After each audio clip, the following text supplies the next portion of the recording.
Good evening, everybody. Hi, and welcome back to my show. Thank you very much for joining me. I am Abimbola, the orator. Tonight, I want to talk about three distinct people. Okay, you guys know that I like to refer to our biblical heroes all the time because their stories are so inspiring, and you can always pull up a lesson or two every time you revisit their stories. So tonight, I'm going to be talking about Esther, David, and Daniel. Esther was a poor orphan girl who grew up with her uncle, Mordecai, right? And at the time, the king of Persia had such problems with his queen and he needed a replacement queen. So Esther became that replacement. Long story cut short, the king had an official called Aman. Aman was a very pompous, very arrogant, very egotistical man, and he wanted everybody to bow to him, literally bow to him every time he walked by. But Mordecai was a man after God's heart. He was a man of God, and he knew that he couldn't bow to anybody except God himself. So every time Aman walked by, Mordecai would stand and look at Aman in his eyes, and Aman didn't like that. So Aman plotted to kill not only Mordecai, but Mordecai's entire race. He plotted to kill the entire race of the Israelites. Okay, he wanted to kill the entire Jewish race.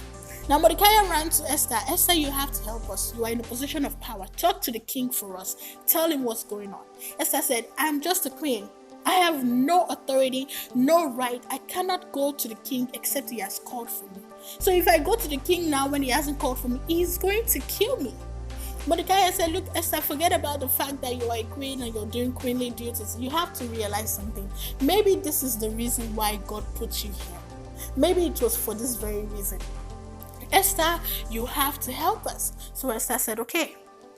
Now tell every single person in the land of Israel, every single Israelite, to fast for 3 days without food and without water. And on the third day, I am going to walk into the king's presence. And if I die, I die. And that is one of the most popular lines that Esther has ever said. Everybody who knows the story of Esther certainly knows that line. If I perish, I perish. So she did exactly that, went into the king's throne and confronted the king and told the king what had happened. The king was so furious, and eventually Aman was killed. Now there's a story of David. David was a lowly sheep tenderer, was tending to the sheep. God called him, he wanted him to be the anointed king.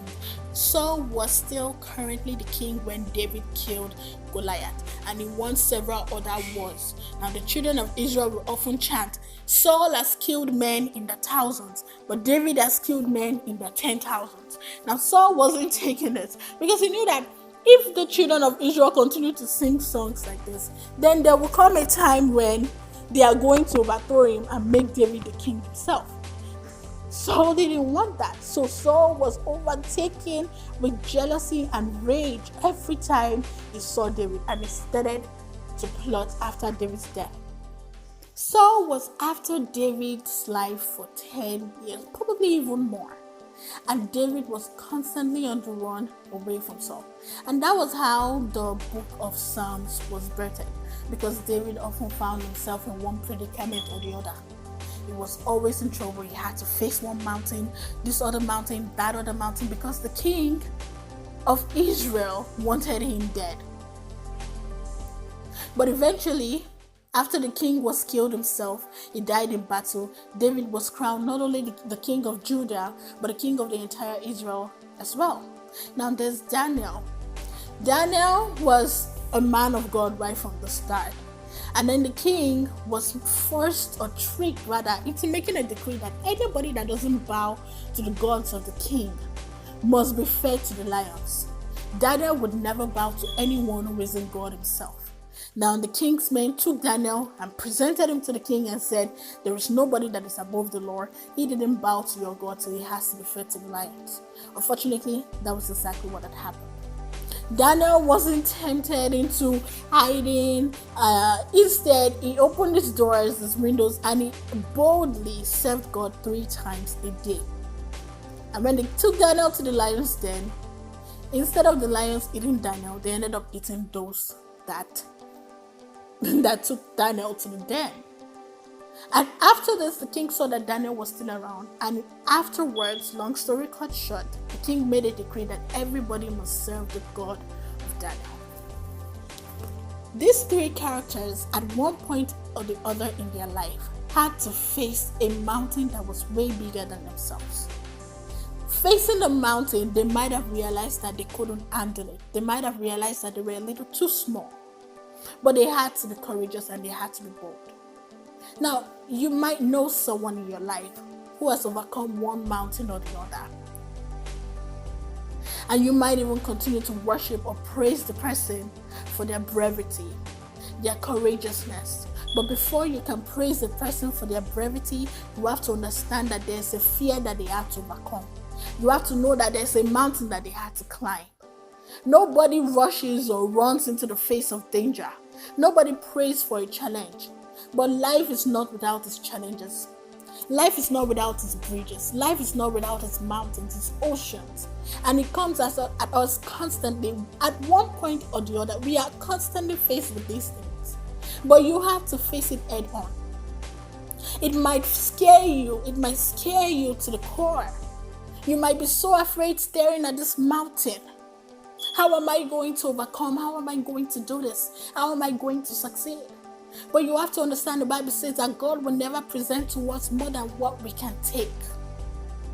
The Bible says that even though I walk through the valley of the shadow of death, you will always at one point or the other be in that valley. But God is going to walk us out of it. God is going to see us out of it. David at so many points in his life was faced with the possibility of death. The king was trying to kill him.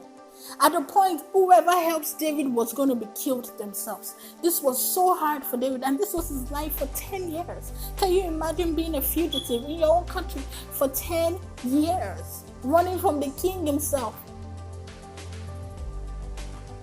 But David had to be brave over and over again. He had to be brave. He had to find that courage. He had to face that mountain.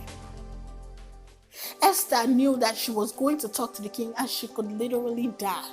But if she kept quiet, she was going to die anyways because she was a Jew. If she wasn't going to die, our entire people was going to die.